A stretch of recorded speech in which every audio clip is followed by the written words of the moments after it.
제20회 제주 포럼에 참석해주신 여러분, 지금부터 AI 교육 플랫폼을 통한 아시아 디지털 교육격차 극복과 포용적 성장 세션을 시작하겠습니다. 원활한 행사 진행을 위해서 휴대전화는 매너 모드로 전환해 주시길 바랍니다. 본 행사는 한국어, 영어로 동시 진행됩니다. 통역을 원하시는 분들께서는 자리에 놓여진 통역기를 착용하시기 바랍니다. 한국어는 1번, 영어는 2번입니다. Please make sure your cell phone is either off or on silent mode. Korean and English simultaneous interpretation is provided in this session. If you would like interpretation, please use the receiver provided at your seat. Korean is channel 1, English is channel 2.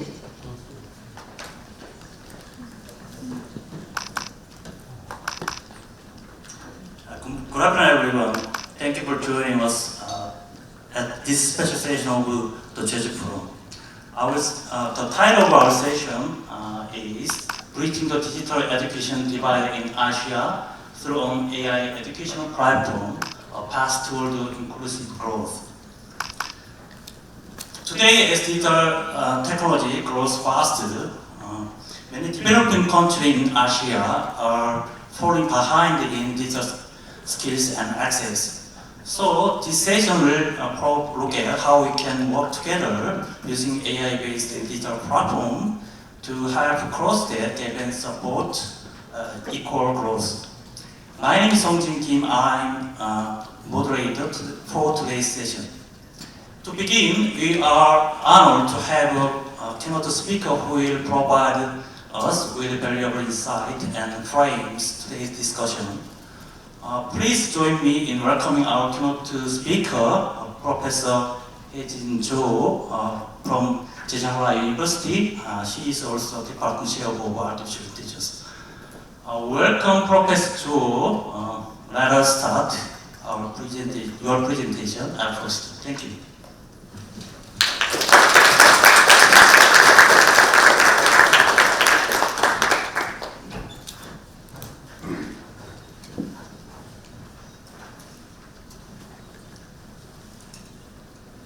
Good afternoon, everyone. I'm very excited to welcome you to today's session on empowering vocational education through digital tools and analytics. Before we get into the content, let me briefly introduce myself. My name is Hae-jin Cho, and I'm truly honored to be here with all of you today. I've been working in the field of machine learning and data science. And I'm passionate about how AI technology can elevate the way we teach practical, career-ready skills.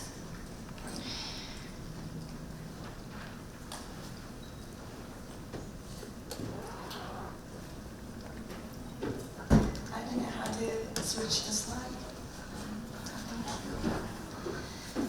Throughout today's session, we will break down the key aspects of how AI tools are empowering vocational education. We'll do this by exploring 4 distinct chapters that highlight the practical use of AI in improving learning outcomes, enhancing teaching methodologies. And over the next 2 hours, we'll explore this topic in depth, breaking down into several key areas. Here's how we will structure my session. In the first chapter, Introduction to Vocational Education, we'll look at the trends and challenges, the need for digital transformation in vocational education. In the second part, digital techniques for professional career, key digital tools in vocational education can enhance hands-on learning with technology. In this third chapter, we will discuss the analytics in vocational education, the role of analytics in vocational training, and how analytics can empower students. In the last chapter, we will talk about the collaboration and networking, enhancing collaboration and industry connections, and we will introduce the best cases that can adopt the AI in educational situation. We'll also have time for discussion and question, so please join with me for today's talk.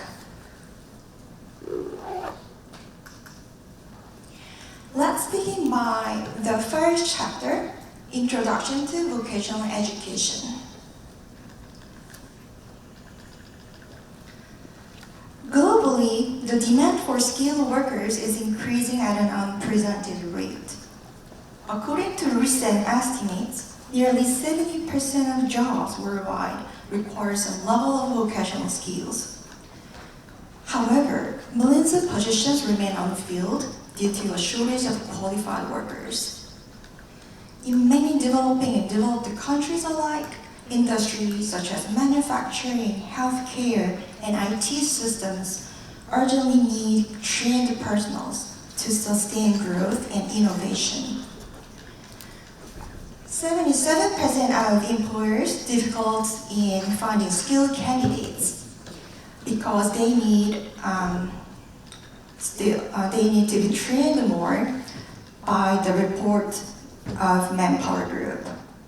Automation and AI are expected to disrupt 85 million jobs worldwide by 2030, but could also create 97 million jobs. These new roles will require different sets of skills, and most of which will need vocational training. Over the next 5 to 10 years, it is predicted that 50% of workers will need to upskill or reskill to meet the demands of the evolving job market by the PwC report. It means that employers need to be retrained for learning about the AI systems in the next 5 years. The OECD estimates that skills shortage costs companies in the European Union around 1.5 million euro annually due to lost productivity. Additionally, manufacturing, healthcare, and IT sectors are seeing the highest demand for skilled workers. In healthcare, the global shortage of healthcare workers is expected to be reached 18 million by 2030, according to the World Health Organization.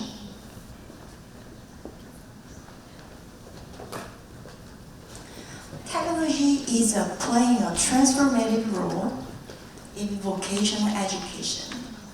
From online learning platforms and virtual simulations to advanced tools like augmented reality and 3D printing, technology enhances the way skills are taught and mastered. These innovations not only make learning more accessible and flexible, but also ensure that training stays relevant with the fast-paced changes in industry practices. Technology is playing a transformative role in vocational education by bridging the gap between industry needs and educational outcomes. Here are the key ways in which technology is reshaping vocational education. First, online platforms. It has revolutionized access to vocational training. Students can now learn at their own pace from anywhere in the world, breaking down geographical and time barriers. Second, adaptive learning. It provides hands-on experience with cutting-edge technology, directly relevant to many trades, giving learners an edge in the modern workforce. The third, simulations and virtual reality. It allows students to practice skills in a safe, controlled, and highly realistic environment. For example, a trainee electrician can work through a complex wiring network using simulations and immersive educational situations.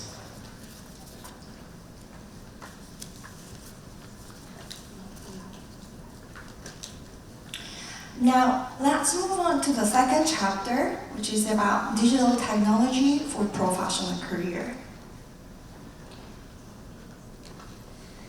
Understanding the skills gap shows the importance of digital transformation and AI adaptation.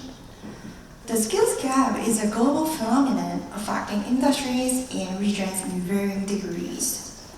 Simply put, it refers to the disconnection between the skills workers currently have and the skills employers need. Several key factors contribute to this widening gap. First of all, technological advancements. Second of all, mismatch between education and industry needs. And the third, global talent shortage. Technological advancements shows, especially in automation, AI and digital tools is advancing faster than many workers can adapt. This leaves a growing number of employees without the skills required to the modern job demands.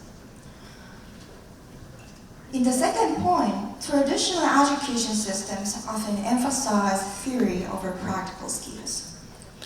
As a result, graduates may have academic qualifications, but probably lack the job-ready skills that industry require, which creates a disconnection between education and employment. The third point, many sectors, including healthcare and IT and skilled trades, are experiencing significant shortage of qualified workers. Despite millions of open positions, companies struggle to find candidates with the right expertise, hindering growth and innovation.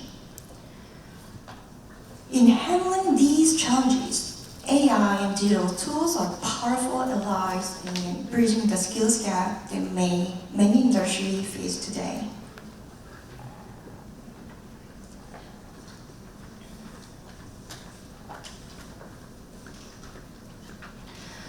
One of the major benefits of AI-driven vocational education include it can solve some of the problems we face for the climate change and sustainability.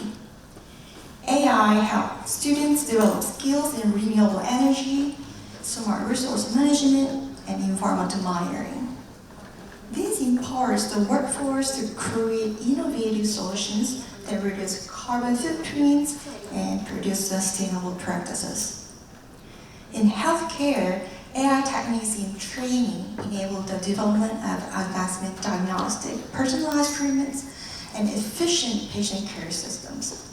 Vocational programs using AI tools can prepare healthcare workers with up-to-date skills, improving outcomes and saving more lives. Additionally, AI helps us keep nature sustainable by training professionals to monitor ecosystems, manage natural resources wisely, and predict environmental risk. These efforts contribute directly to preserving biodiversity and maintaining the balance of our natural world. In short, AI enhanced vocational education not only advanced students' career prospects, but also plays a pivotal role in addressing global challenges, including climate change and healthcare.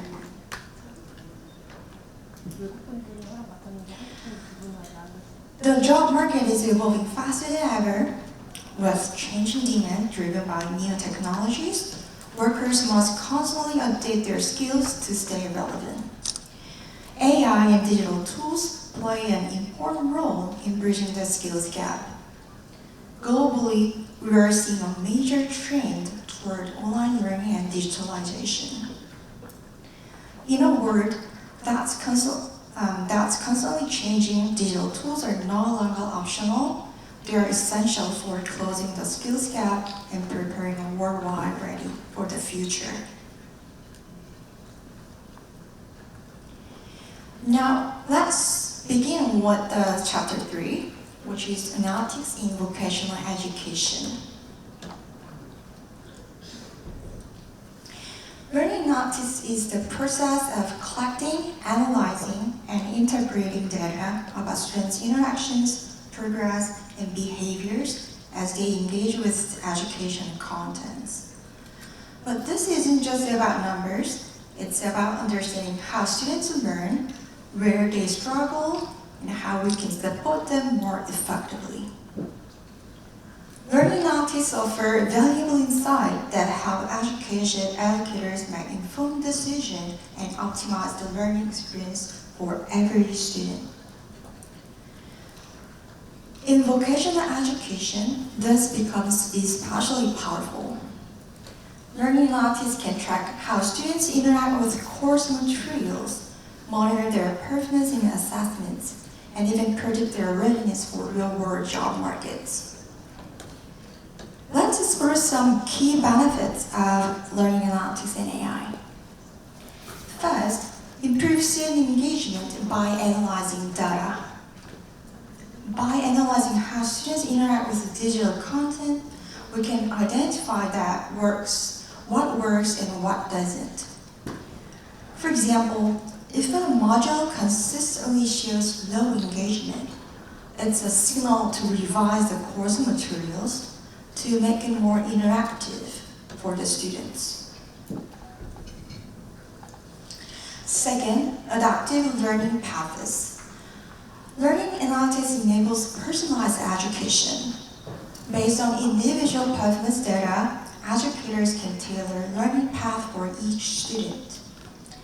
Therefore, if someone struggles with a certain topic, they can be directed to extra resources or remedial exercises, ensuring they stay on track. And third, real-time feedback.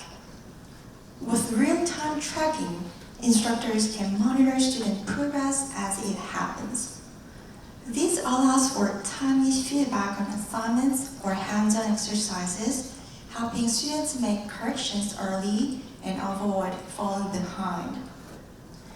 In short, learning analytics using AI empowers educators and students for more effective learning environment.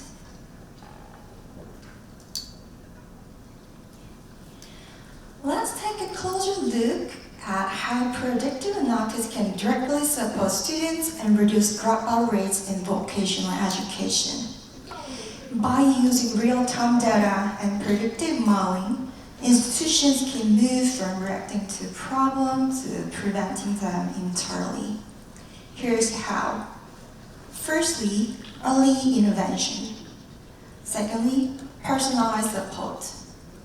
Thirdly, targeted retention strategies. In the first point, one of the most valuable benefits of predictive analytics is the ability to identify at-risk students in early phase. Rather than waiting until the student fails or disengages, educators can step in proactively. This might involve offering extra tutoring, adjusting teaching methods, or sharing motivational resources to help the students stay on track. In the second point, every student has unique needs, and predictive analytics helps us meet them. By analyzing performance trends, engagement levels, and learning behaviors, the system can recommend targeted actions for each student. In the third point, at the institution's level, predictive analytics empower administrators to create data-informed retention strategies. This might include creating mentoring programs or increasing student services in specific areas. In short, predictive analytics give us the tools to not only understand why students have, but also importantly, how we can help them. But more importantly, how we can help them.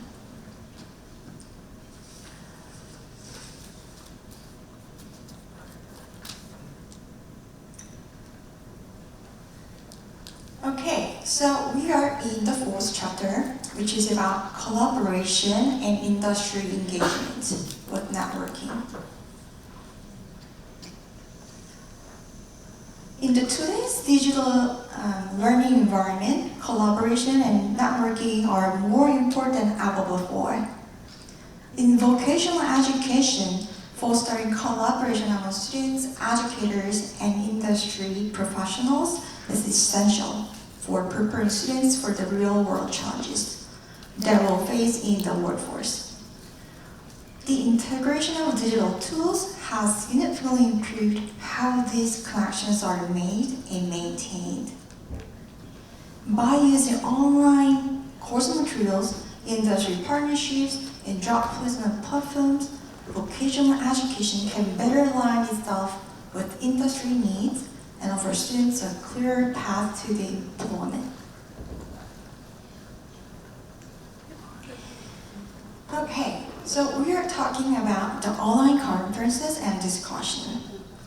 Online conferences and discussion groups are digital spaces where students, instructors, and professionals can engage in meaningful conversations, share resources, and provide feedback. These tools help facilitate peer learning and create a sense of community within a digital learning environment. So the benefits of online conferences for collaboration, including peer-to-peer learning, real-world problem solving, and industry insights. Students can engage in discussions, ask questions, and share insights, enhancing their understanding of the subject matter. This collaboration can improve their problem-solving skills and create a more dynamic learning experience. In the second benefit, discussion groups often focus on real-world scenarios, allowing students to engage in case studies, debates, and group problem-solving activities. These help students develop critical thinking and problem-solving skills. In the third benefit, industry professionals or guest speakers can participate in forums, offering advice, sharing trends, and answering students' questions. This provides students with valuable insight into the latest industry practices and challenges.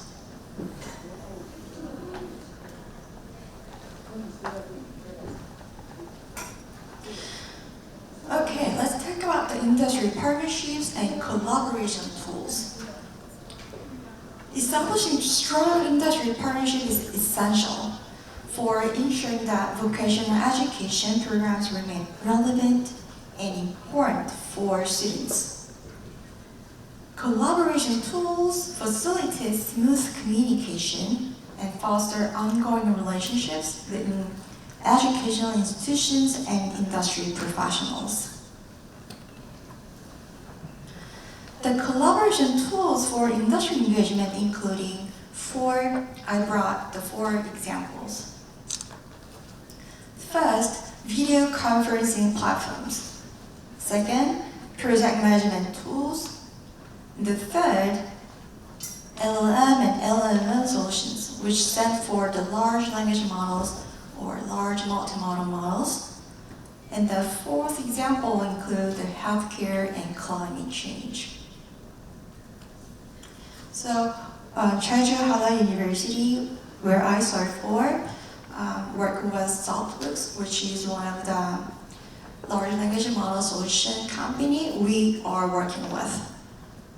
And we also have multiple projects to solve the healthcare issues and climate change.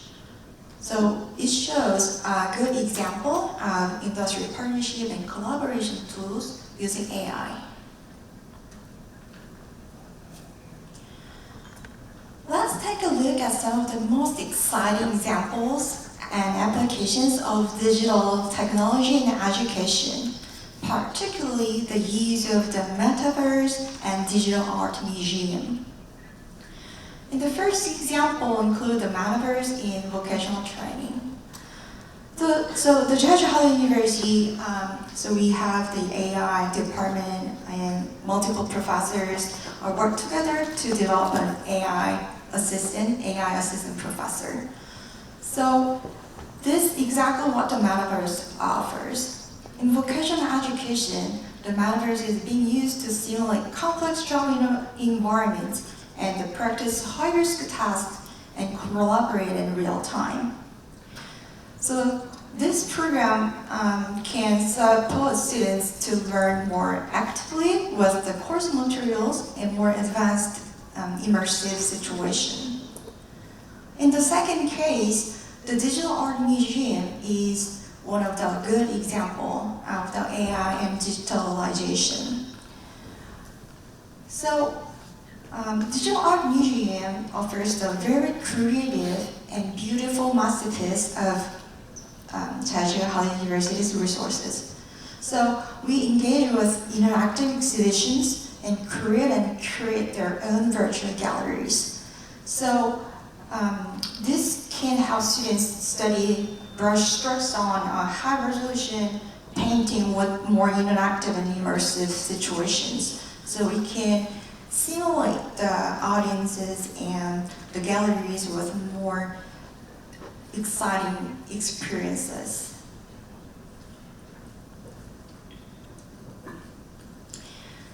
These best cases examples show how immersive technology like the metaverse and digital museum art pushing the boundaries of traditional education. They offer students richer experience, greater flexibility, and the chance to develop skills that are directly aligned to the digital-first world they are entering.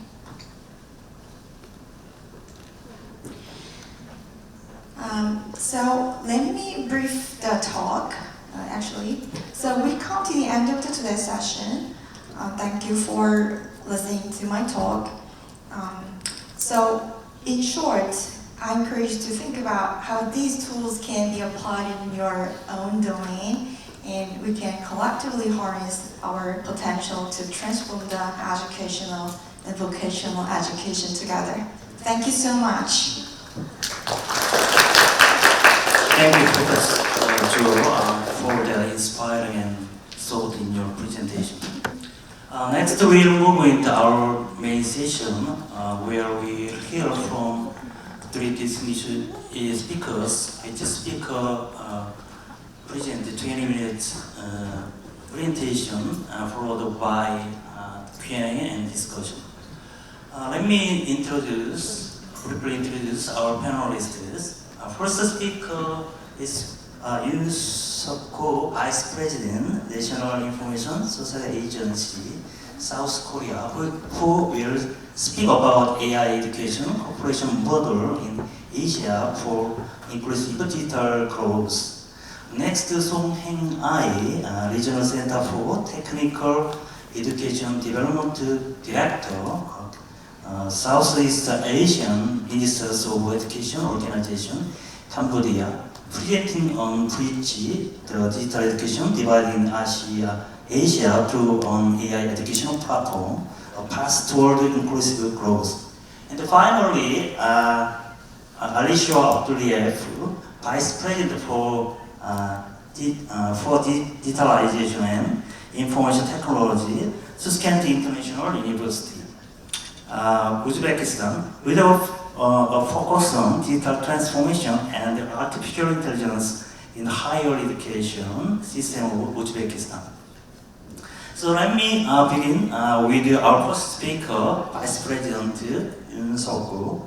Please start your presentation. Thank you. Thank you, Professor Kim. Am I too early on the stage? Sorry about that. Yes, as you introduced, my name is Yoon Suk-ko, and I'm a Vice President of the National Information Society Agency. And it's a great pleasure to be here today. And what our audience, because I didn't expect we're going to have this many audience today. And today, I'm going to talk about AI education cooperation model in Asia for inclusive digital growth. Every time, if I introduce myself a little bit, I have been working for my company for over 20 years, and nothing but digital, especially e-government is my specialty, and data. Now I'm moving to AI-related government or public services, especially nobody knows I built the system or services, but the only person know is me. But you are using several e-government services that I built for several years. For example, SNS notification service. For example, if there's any storm or snow, you're gonna have a message from the government side, right? Through SNS, for example, KakaoTalk or anything. I'm really proud. That's the first service that I built. Those services are several. Okay, the last service, project that I managed was, Korean New Deal. The biggest, project was AI training data sets. The government invested about $1 billion in creating about 680 AI training data sets. And, we are talking about $1 billion, but we created only 680 AI training data sets, but that's very valuable. Maybe if we have time, we can discuss. Okay, let's start. Every time I talk about digital, AI-based education or digital-based, ICT-based education is the hardest part because, it takes really long time. For example, healthcare, that takes 1 or 2 years for completion of the service. Or transportation, easy to adopt. But education, it takes really long time because we have to talk with the teachers. Teachers always say, hey, is that proven? The service, is that proven? There's no thought different. We cannot, 100% answer for that, right? We don't know. Then they say, hey, we cannot adopt it. You cannot do that. Okay, then, takes several, year or month. So, transformation in, ICT transformation in education is very difficult, especially for me. So, what I bring today was, basically cases, and then, programs that we can work with all of the world, okay? Okay, before we start the main thing, let's start with Korea's AI education system because, services, it's not really, it's important, but it's not the most important thing. I believe, especially when we talk about, education systems, we really talk about, how the educational, structural system looks like, right? Okay, for example, in 2019, the government decided that all elementary school, middle school, high school, all those schools must have coding programs, must have. What I mean, because when we think about 2019, what happened? That's the time when we talk about big data, right? Everybody was crazy. If you think about 2016, AlphaGo, Isedo, they compete each other, and it shocked the world. And then people talk about, hey, what's the important thing? And they talk about, people started talking about data. Then they moved to AI. But in 2019, the government really focused on, data side first. Then what's the important thing for education? In order to nurture or support AI industry, the government is, okay, let's teach all our kids for, coding. Because in order to understand AI, coding is the foundation of everything. You don't have to be a programmer, but in the future, in AI era, you have to be a program reader. If you cannot read programs, it looks like you're blind. Okay? That's why the government decided to create all those elementary school, middle school, high school coding programs. That's mandatory. Now, it's working. Okay? Then what about, higher educational systems? Okay? The first one, we have software-centric universities that nurture data majoring graduate school students. How are we gonna, push graduate students to AI field? How can we do that? So the government decides support with, those students, graduate students with software-centric university program. That's the first one.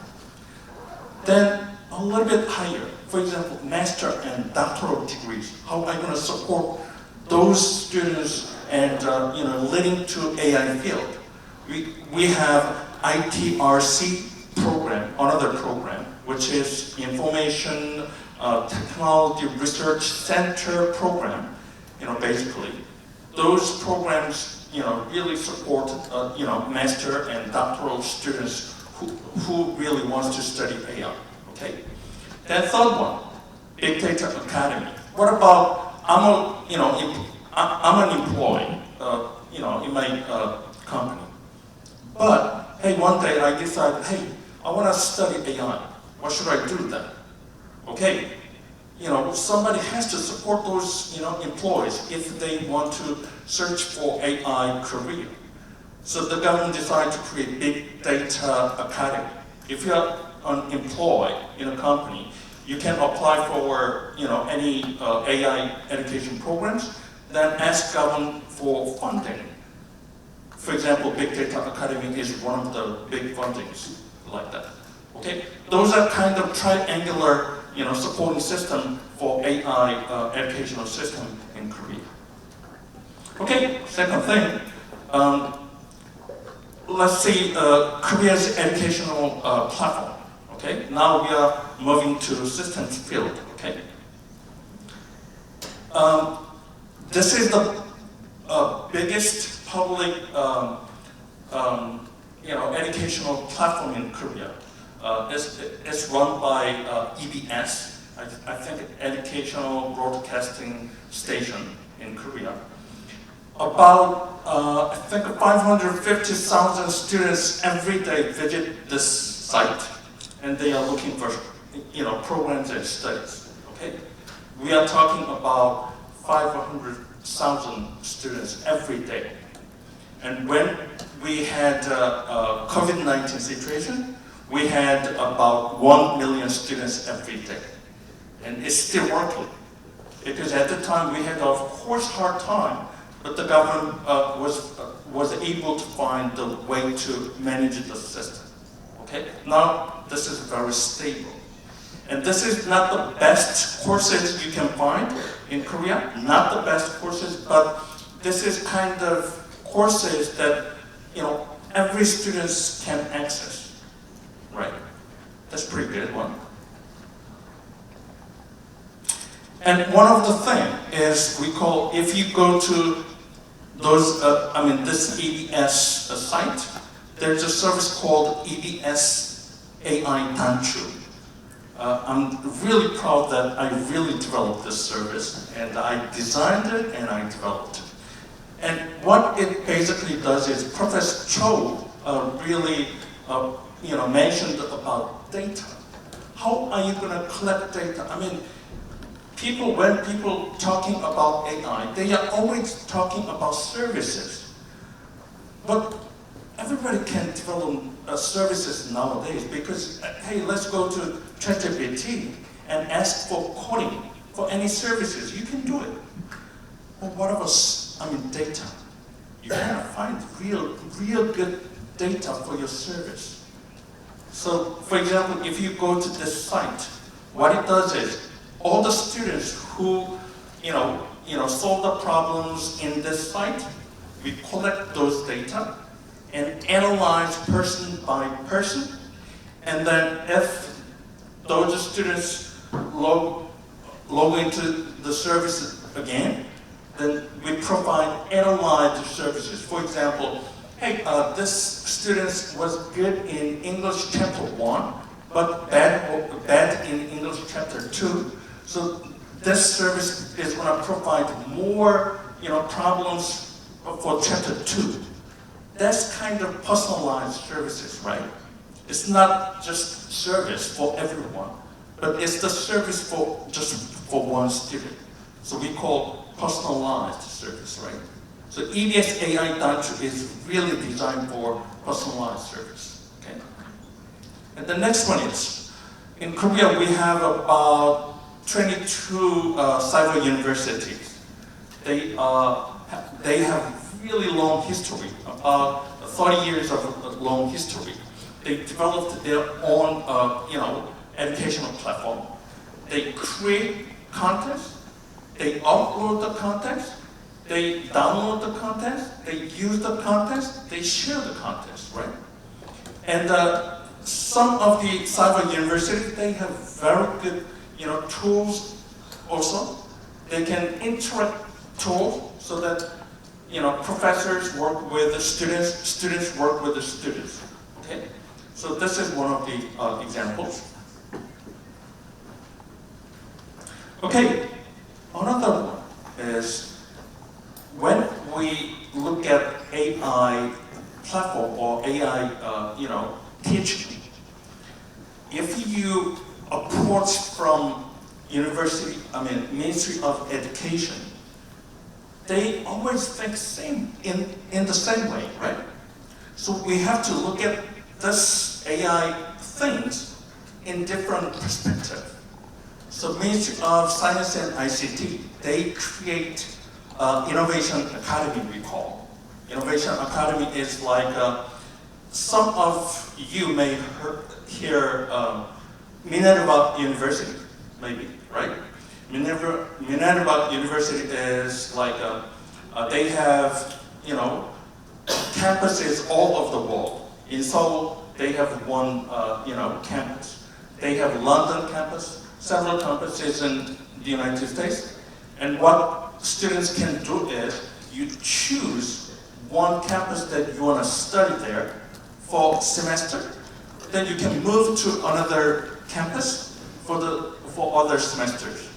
So students can have diverse experience, diverse cultural experience or any kind of experience that they can have. That's the beauty of the Minerva University's courses. It's the same thing. How we can make students interact each other, okay?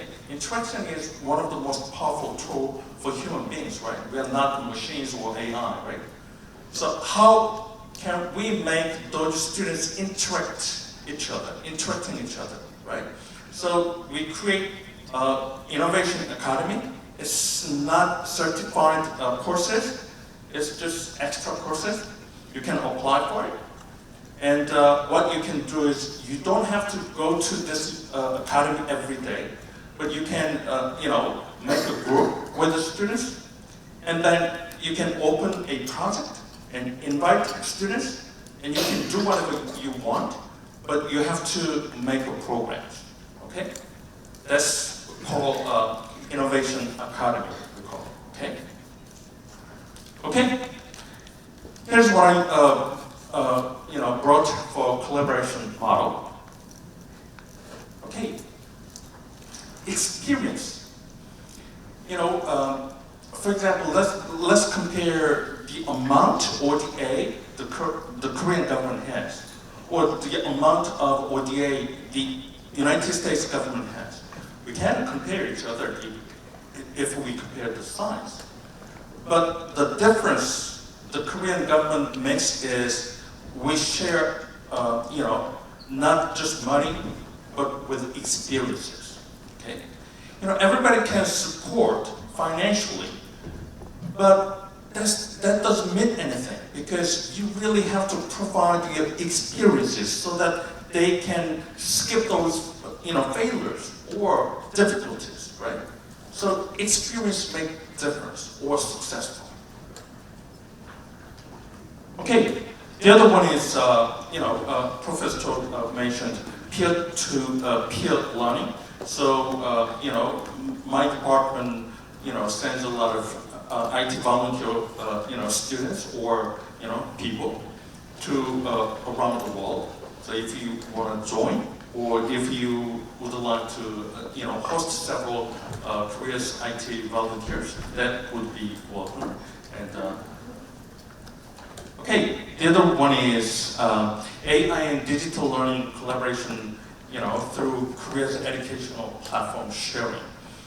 We have, as I mentioned, we have several good educational platforms, but it's different case by case, because some platform is very good at creating content or sharing content, or some platform is really good at teaching skills or functions.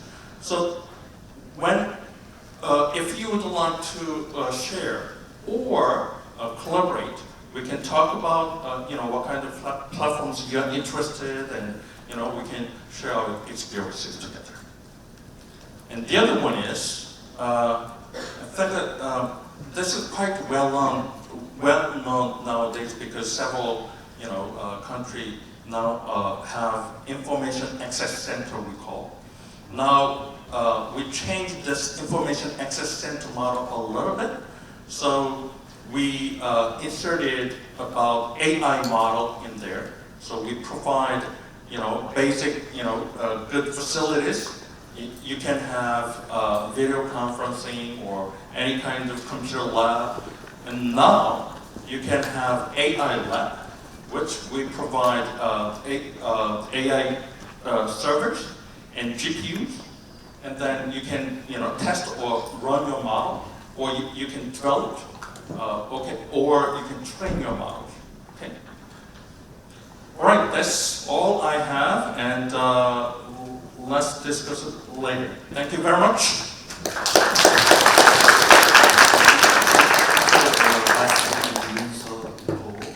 For your insightful presentation. Our next speaker, Song and I, please deliver your presentation. Thank you.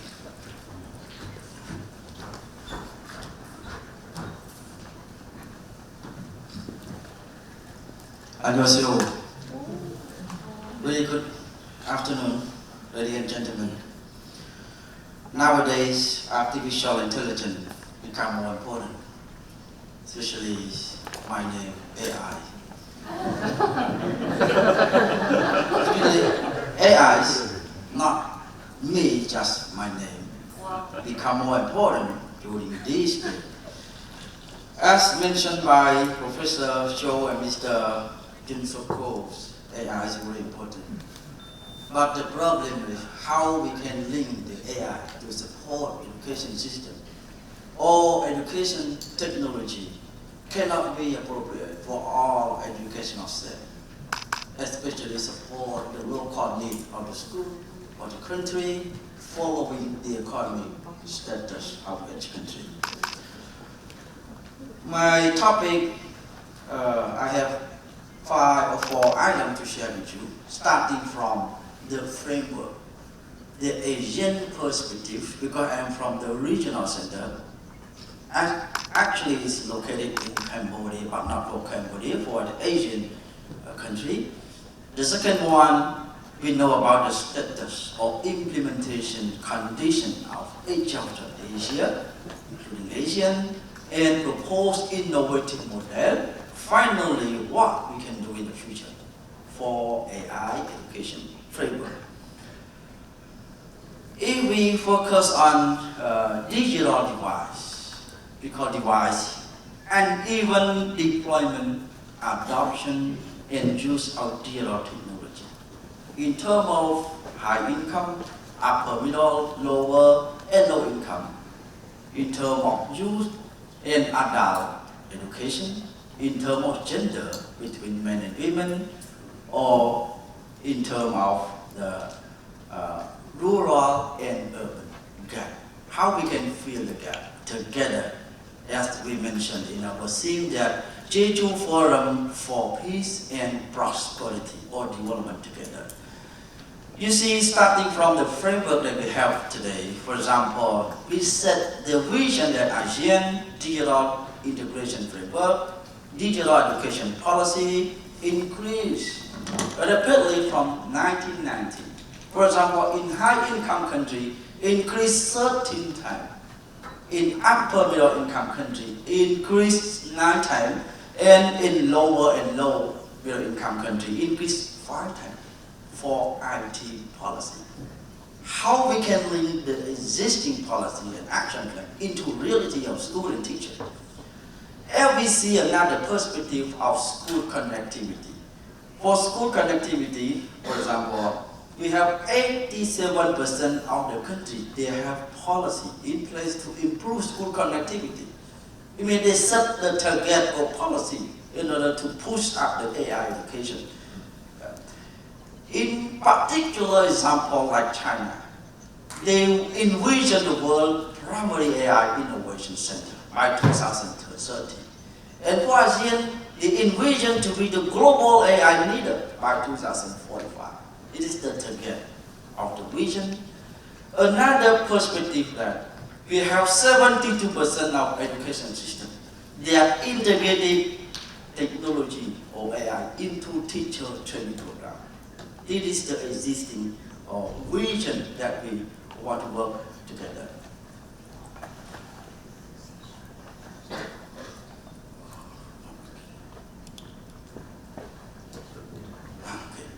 Another framework that we set, if we see the particular example of some country like Singapore, cutting-edge technology, like Malaysia, becoming regional tech hub by 2030, Vietnam digital society by 2030, or we see India become the national IT strategy as AI for all. Let me move to number 2. If we see the internet user worldwide ranking from China, India, US, and other supporting countries, we see the status. As we talk about AI, there's a lot of growing tech sector, starting from e-commerce. I see some other particular countries, we have different e-commerce, just e-market, the fintech, mobile payment, health tech, telemedicine, and particularly if we focus on EdTech now, there's a lot of EdTech from each of the country to support learning and teaching of teachers and students. You see the number out there, I cannot count all, A all, B all, is all. They have EdTech, agriculture, logistics tech, craft, logistics and others. Another challenge, it is the challenge, we talk a lot about AI, about device that we can enable our learner and teacher to access. For the internet connection, we see only 40% in primary, 50% for lower secondary, 65% for upper secondary. How we can talk about AI anymore if we have challenges like this? For the computer access, we have 47%, 62%, and 76% at upper secondary level as well.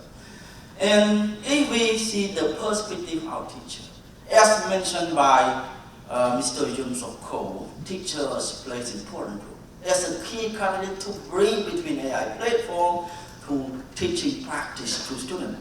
Only 45% of teachers in 94 countries that they talk about new technology, about AI platform. Sometimes teachers lack confidence in using new technology. Sometimes hesitate, sometimes cannot use. How we can innovate, motivate or support them, take out their potential in order to bring to the instructional practices. Another perspective of the challenges after we should consider, this one is imbalance in digital infrastructure, ABC, among Asian countries, device accessibility, superficial application of educational technology, curriculum, especially supply side.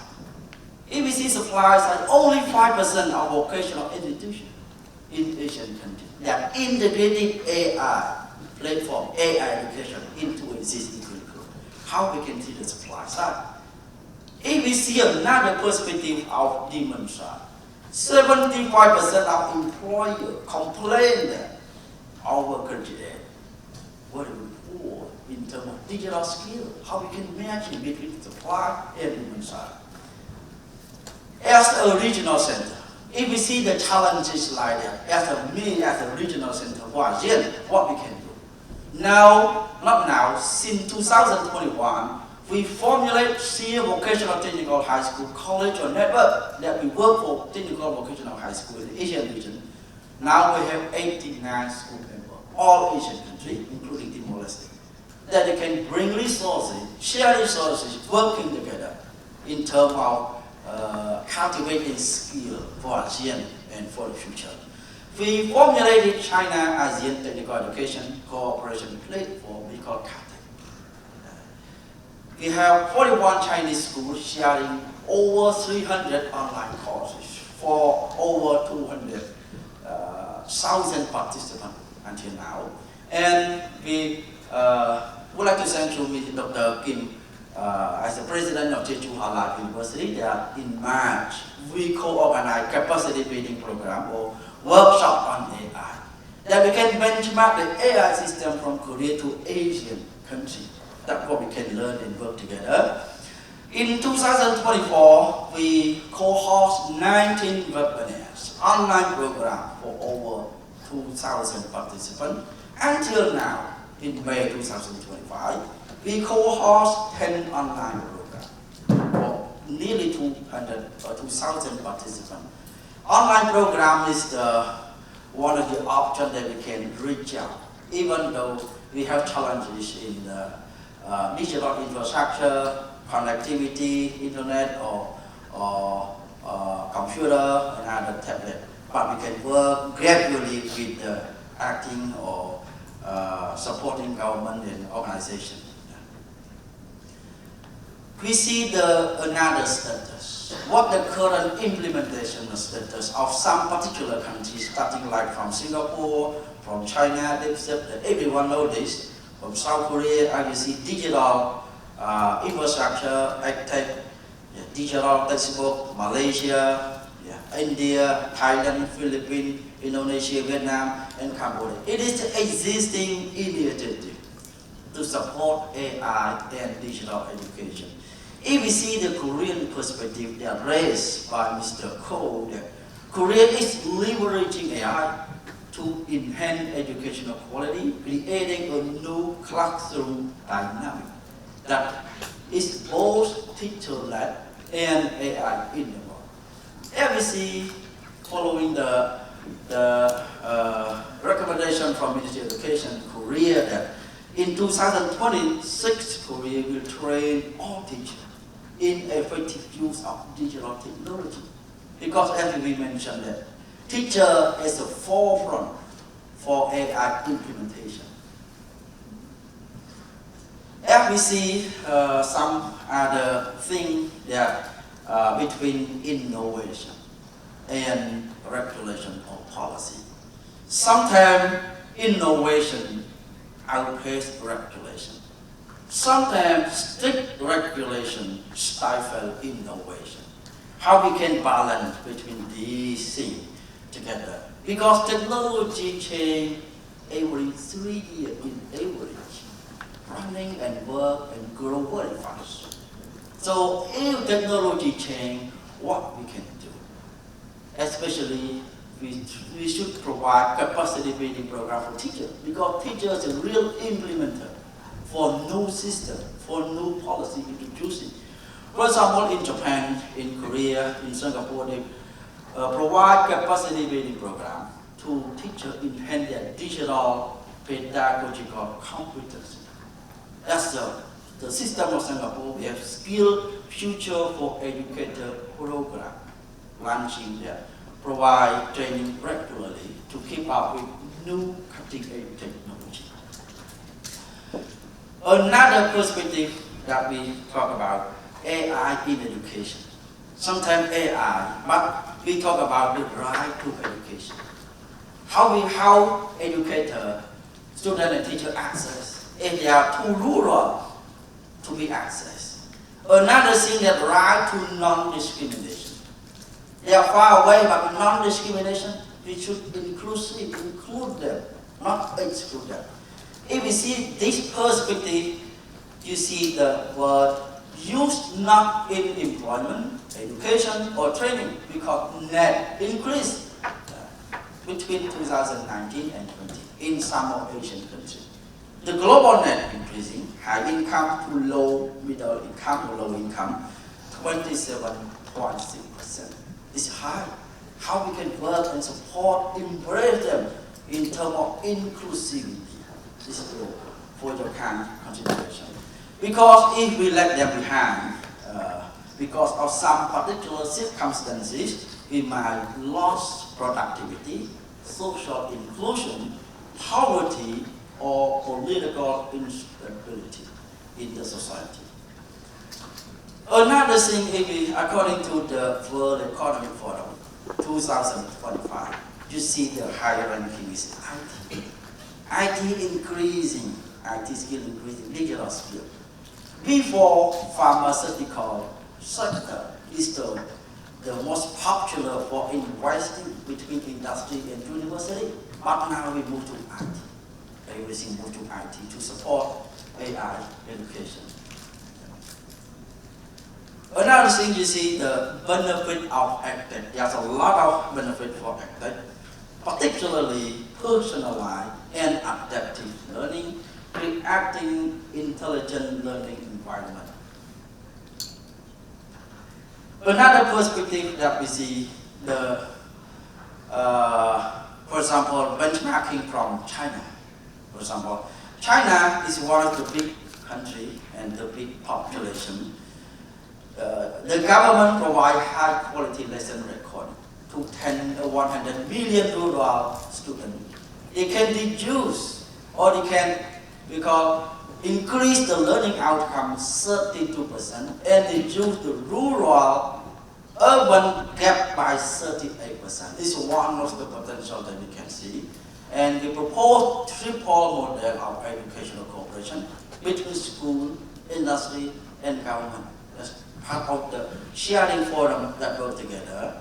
I would like to bring you the system that existingly implemented in Korea as Meister High School. I think you might know. Meister High School are the skill priority sector of the government. For example, focus on IT, on semiconductor manufacturing, on biotechnology, in closely cooperation with industry, especially Hyundai Motor Company or Samsung Electronics. They work closely, share resources after the student can do practice and get really work at their company. Another thing that cooperative, for example, in Philippines, they have close cooperation with industry in order to provide and support digital infrastructure. What we can work with the government and industry. For the innovative model, I propose the government should expand broadband connectivity. We have fixed broadband, we have mobile broadband.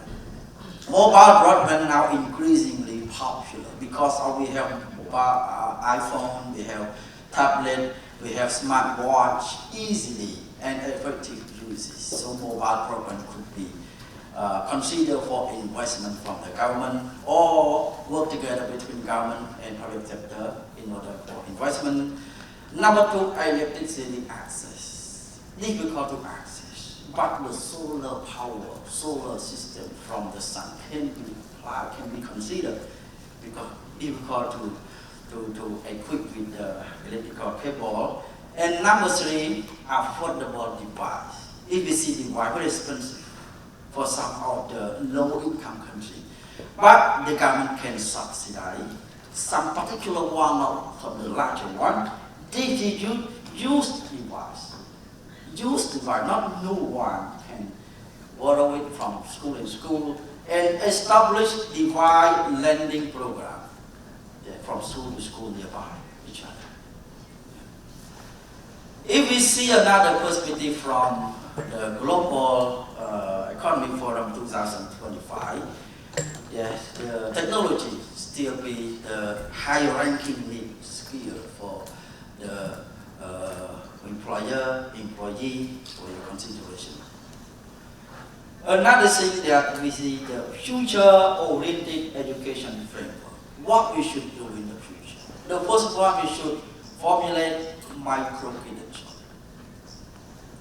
Modular, stackable qualification to to enhance lifelong learning, especially career progression for teachers as well. The capacity building program for students to work, not only particular period or module. They can study online, any other way out places that they can learn from. Curriculum innovation, quality assurance, and another thing I would like to take your attention that we have under-educated and over-educated workforce. When the AI growing very fast, how we can tackle this problem? For example, under-educated. For manager level, some countries have like secondary school certificate. Well, is it appropriate level for the position? Some clerk position, they have university level. Is it matching together between level and position? This is kind of the under-educated or over-educated for your kind of consideration. Because the skill level focus on AI, on technology.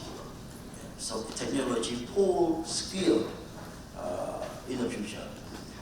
That another perspective of this, we see more sophisticated, personalized AI-powered learning platform.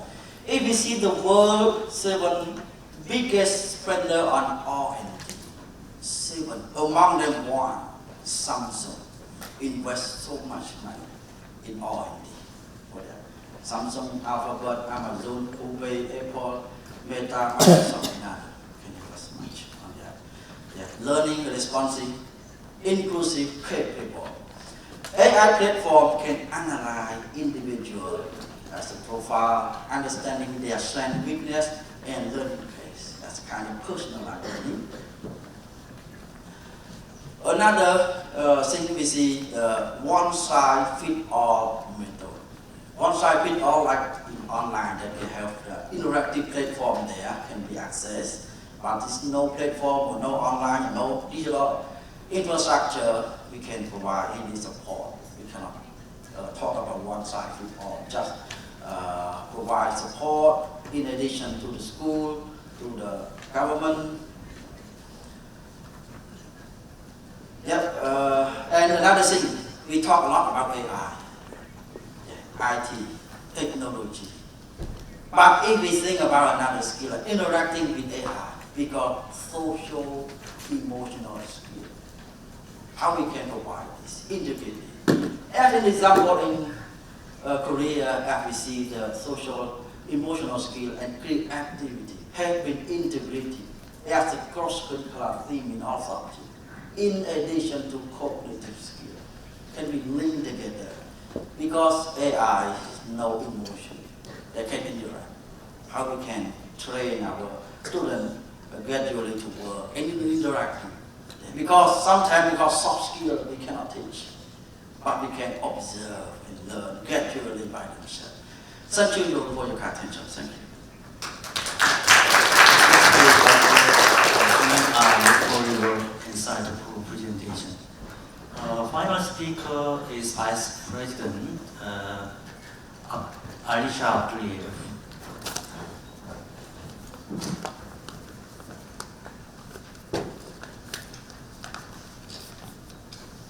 Good morning, everyone. My name is Abdullah. I'm currently Vice Director for Digitalization at Ta슈ken트 International University in Uzbekistan. Today I would like to give you an overview of how Uzbekistan is improving its higher education system by using digital technologies and artificial intelligence. Today, every country is creating its own strategy for digitalization education. Each nation follows different goals and priorities. For example, in the session, Dr. A and also shared the experience and ideas. They showed how digital tools and EA are changing education system in the countries. Uzbekistan has a strategic plan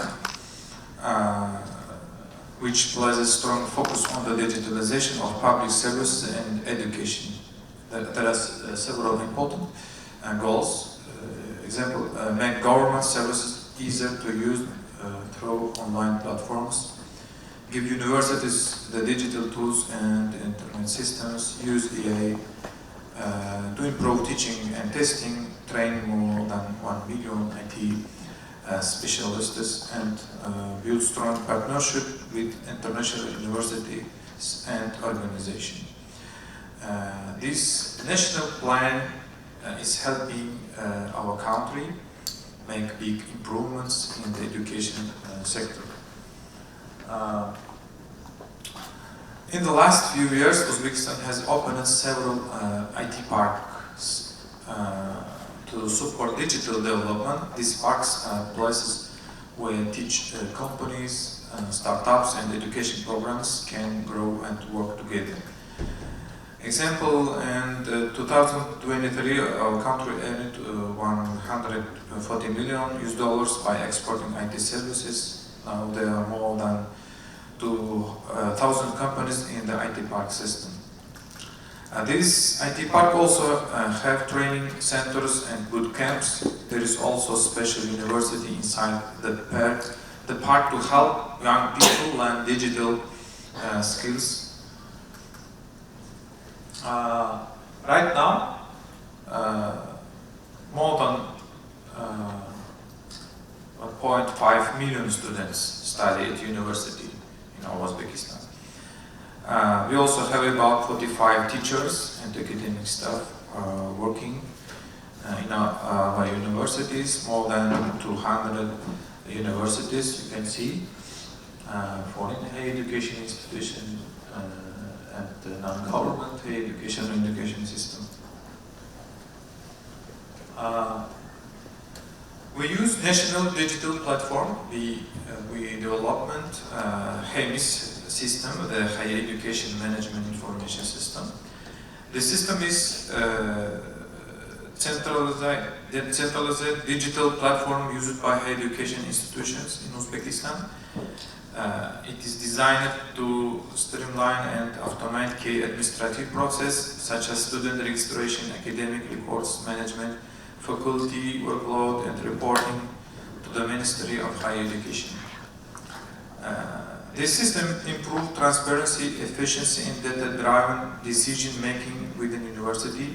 This system is used for a number of modules: administration, managing staff and students, academic activities, schedules, classes and exams, financial operations, contracts and payments, scientific work, managing research projects. Today, this system, all universities uses in the country. It helps to make the education system more organized.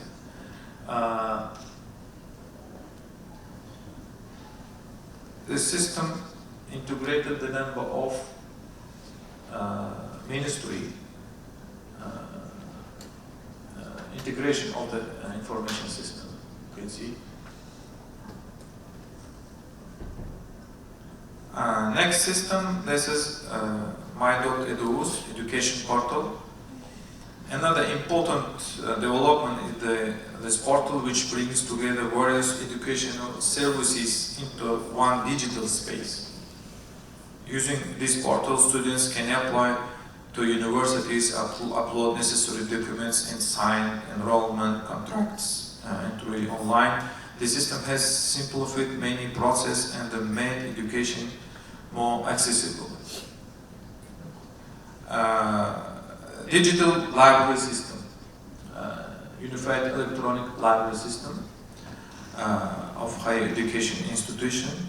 Our universities also have access to national digital library that offers a rich collection of academic resources, over 1 million digital books, school articles, and dissertation.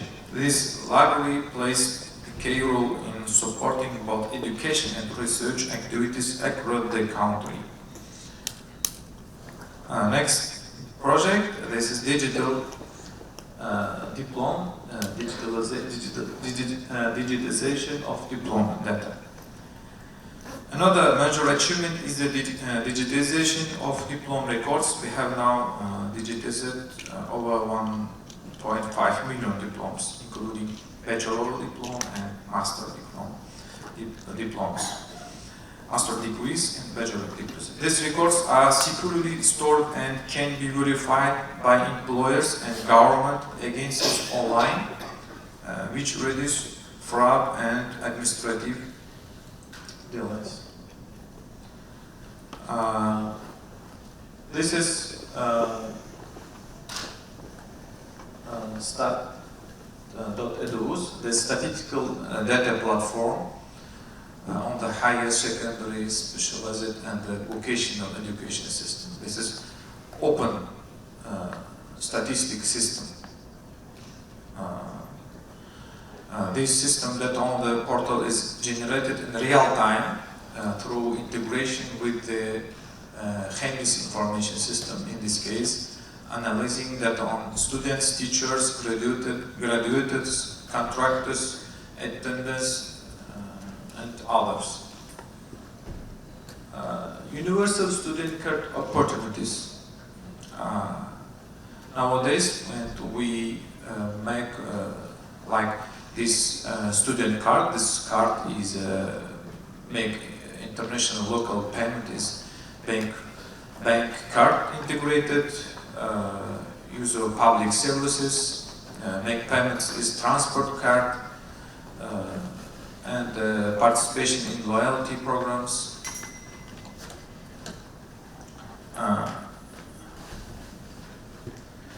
Integration of artificial intelligence in higher education. Today, artificial intelligence is used in every field. It's hard to imagine the future without AI. Now we have many systems and a lot of data is already collected. Now we are starting to use AI technologies. With AI, we are introducing new smart services in education and management. AI is now becoming an essential part of our education strategy. In Uzbekistan, we are implementing AI in several meaningful ways. We use chatbots, guide applicants and support students during their studies. AI tools are used to assess tests and writing work more fairly and quickly. Face recognition is being used to enhance security during exams. Plagiarism detection systems help us maintain academic integrity. AI-powered platforms are used to personalize learning experiences. Workload management tools support teachers in planning their activities. And AI is helping to analyze and categorize research outputs. We also offer AI tools through a Telegram bot called HEMIS Student. This bot is designed to make interaction with the university system easier for students. It provides features like answering incoming student questions through AI algorithms, translating between Uzbek English and Russian, converting Uzbek text into audio for accessibility, text to speech, speech to text.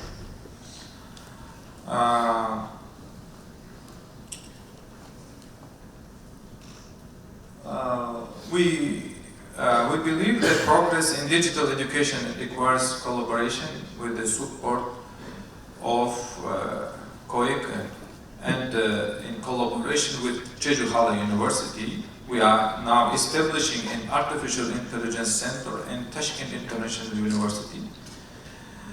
This center will help students, researchers, and educators to work with AI technologies and to bring innovation to education in Uzbekistan. That's why we are working closely with COEC and other global partners such as UNESCO, Erasmus, and JICA. We are working on a plan, collaborate with Asian countries. Our goal is to share experience, create joint projects, and support digital education together.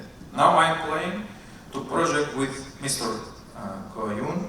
We want to build something useful together.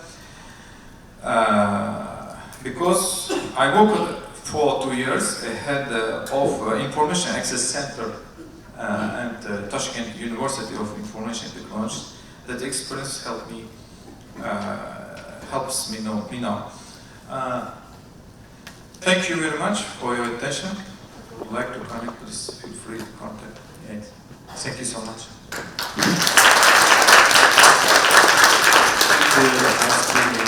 Aisha, for your insightful presentation. Now that we've heard from all our speakers, I would like to open the floor for a short discussion, and I'll begin by posing a question to our panelists, especially Song Heng. I just have a question. How do you national AI educational strategies in countries like China, Singapore, and Vietnam differ, and where are the opportunities for cooperation? Thank you so much for the question. I think it's a very important question that we can benchmark and learn from each other as the Asian country. If we see starting from China, it's cutting edge technology, themselves, manufacturing, equipment, especially the strong support on TV from the government. Giant companies that can benchmarking to Singapore. Singapore have the rigorous system, especially the system that link between industry and school, and skill future for educative program, as I mentioned, AI tool, especially STAR. For the Asian country, among nearly 5,000 STAR, ranking in terms of number, Indonesia is number 1, Singapore is number 2 in terms of STAR. There's a lot. There we can benchmark the system of Singapore, AI tool, not only AgTech and other AgTech or HealthTech, and partnership between school and industry, as I mentioned. Some schools work closely because they meet the demand of industry. But sometimes, demand of industry have different perspective. For example, one company needs the skill standard by this point. But if the student get it from this school, from this cooperation with this company and move to another company, they have to fill out another standard. That is the problem. If we move to Vietnam, Vietnam now is growing very fast. That's the world hardware development country, gradually. There's a lot of FDI, foreign direct investment, especially from Samsung recently, in terms of hardware development, technology that learned from Korea to Vietnam. And for the teaching methodologies, I praise them a little bit outstanding more and more ahead from some of other Asian countries that we can learn and share among three countries. So in conclusion, three countries have some rigorous system, some partner with industry, support from the government, and teacher training that they can learn and share each other. Thank you. Thank you. Also, you panelists, any comment on this issue or question?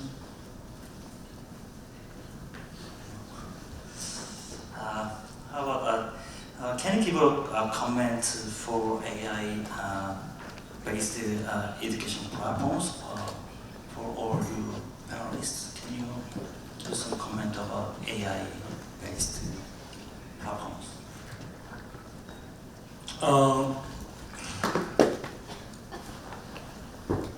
There's a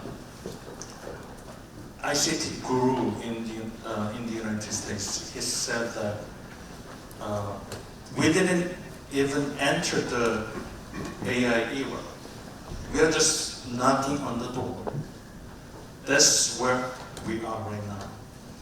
I mean, think about when we had ICT bubble in Korea during 1998 through 2000, and everybody was crazy at the time, and all services are, we think all those services are booming.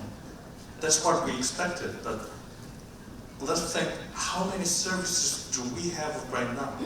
Maybe Naver, Kakao. Few services have survived, right? This is not what happened in AI field as well. I mean, we are seeing like tons of AI services all over the world. This AI service is good, that AI service is good, and I mean, we cannot choose which one is the best because there's no best services right now. It's competing. It's just beginning, and it takes about 10 years and 20 years, 10 or 20 years later, we're going to see several services only survived, and then we have to decide which side we are going to stand. For example, are we going to be YouTube-like service provider, which means we develop a platform, very solid platform, which is capable of all international service provider. So all customers are international people, but few countries can do that. For example, the United States, maybe China, right? They have the state-of-the-art technology because that's why they can do that. But who is going to make all the money out of YouTube platform? We are, right? There are tons of people out there who are making every day through YouTube platform, right? That's what's going to happen. Maybe ChatGPT, they're going to be a future YouTube platform so that people are going to, do everything, whatever they want, and make everyday live showing. But which side are we going to be? Korea, Uzbekistan, and everybody. At some point we have to choose, but our side, for example, Korea, we are very good in applications, not the platform side. So, first thing we have to do is, especially education. What we are best right now, focus on that, and then expand, later on. I think that's the strategy we should take. Thank you. It seems like we have to make a best platform for AI, especially incorporated in ASEAN. So I think we need to incorporate the future and make the best.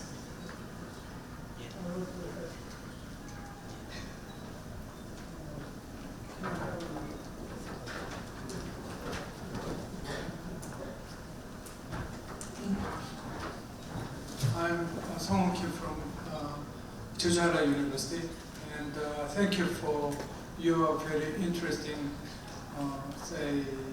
discussions. But as for the survival of AI companies or competitors, I think the issue is the business model. They provide service, but they also need to spend lots of, expenses, and how they can, their revenues can cover the expenses is the issue. I understand.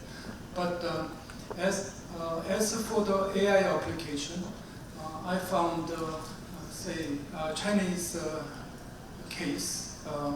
They develop AI application to, for example, chemistry, medicine, or automotive driving, something like that. And they have many, one national, level university usually have more than 20 about 30 AI application projects, but just focusing on AI application to education is a very small scope. So we need to expand the application of AI. That is my opinion. But I want to ask a very small question. Say, Vice President Yoon Suk-ko, you told, say, about AI lab, and is the lab a physical place, or say the AI lab service can be provided, say, through online? That is my first question. And and is it open to local nationals, or can say foreigners can also get an access to the AI lab service?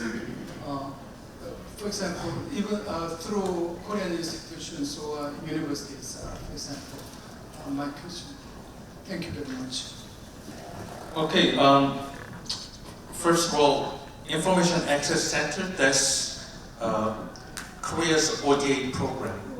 So what we are doing is we go to collaboration country. For example, last time we went to Uzbekistan, and we have physical location, and we renovate the building as a new model, and make a really good space for video conferencing or computer labs. And that's physical center that you can go and you can do some testing and ICT activities. And the last model we added was, as I said, AI lab. If you go there, there's an AI server and GPUs as well. And then you can test, you can program, or you can train your models. Okay. And, unfortunately, no. You know, it's one of the ODA programs, so of course. And for the first question, of course we have to expand our AI, educational programs as well. I totally agree with you. But we really have to be very careful. When I go to all conferences in the world,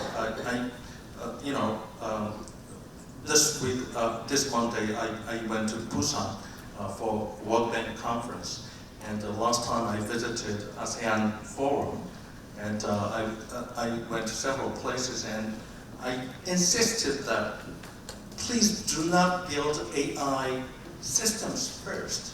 You're gonna fail. Because right now, AI systems are looking good. AI services are very good. Wow, fantastic. But if you understand the foundation of AI technology, you have 5 years newborn baby. Do you think that 5-year newborn baby is gonna be great in 10 years later? We don't know, right?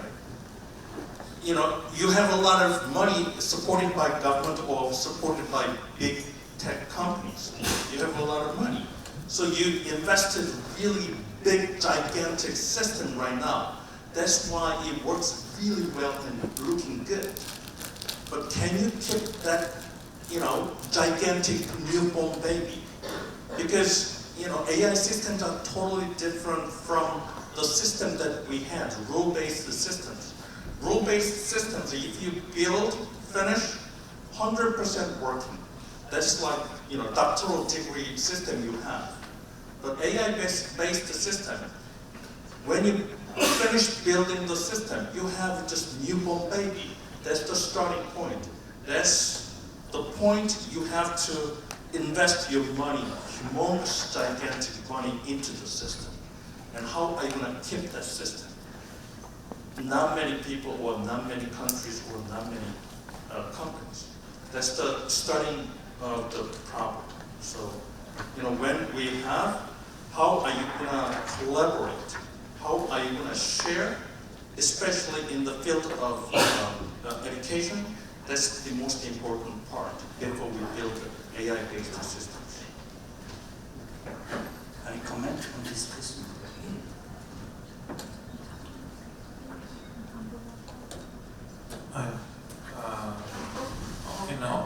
our university also developed a learning management system, and we integrated EA models. The first, this is chatbots to students.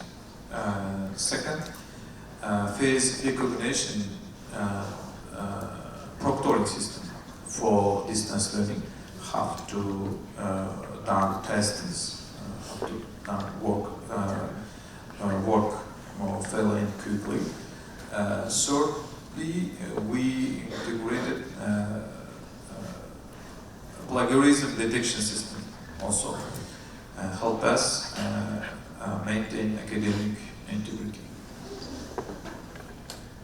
Thank you. We have now have.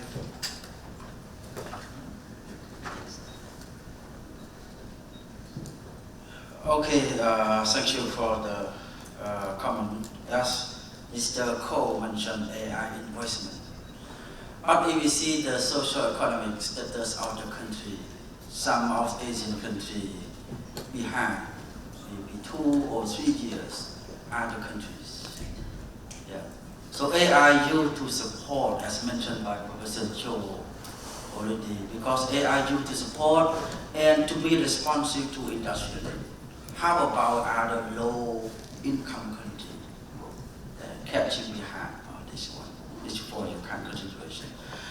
Another thing that we focus on digital skill and AI, flooding digital skill in some other countries.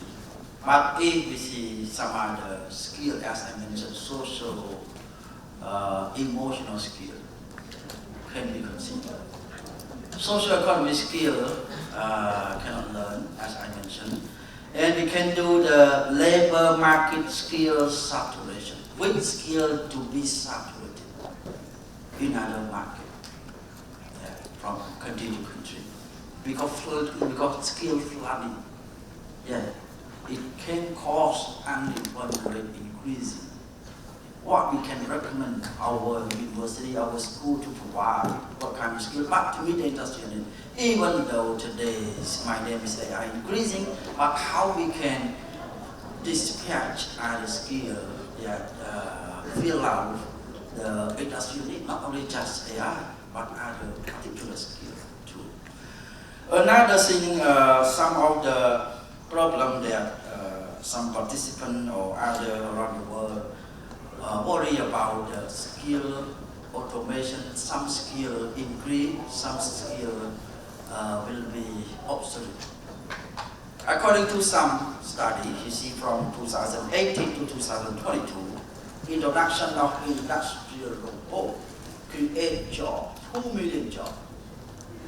Create 2 million jobs of skilled formal workers, but displaced 1.4 million jobs of low-skilled formal workers. Low skill. Immediately we enhance the low skill to be more skilled, to be advanced skilled worker. So AI can enhance our skill, not change us, and enhance our skill more advanced to meet the cutting-edge technology. Thank you.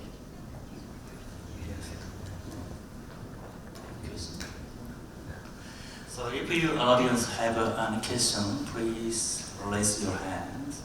Okay. Yes. Hello, testing 1, 2, 3.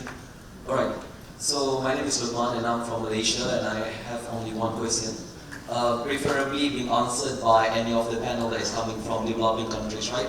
So we are talking about digital education divide in Asia, and not only interstates, meaning like between countries, but the digital divide between, in the state itself, intrastate is also a problem, right?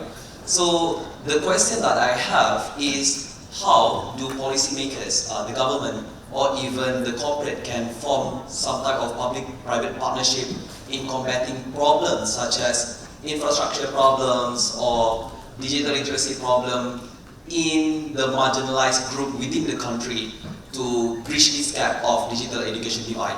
So that would be my question. Again, I hope any of the panel coming from developing countries will be able to answer that question. Thank you so much.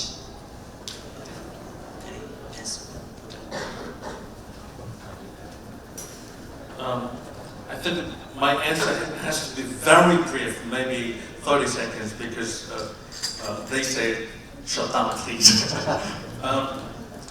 Yes, that's a big problem, and my agency is in charge of that digital and AI gap in Korea. And we have diverse programs to support, to bridge those gaps. And I will explain after this session. Thank you very much.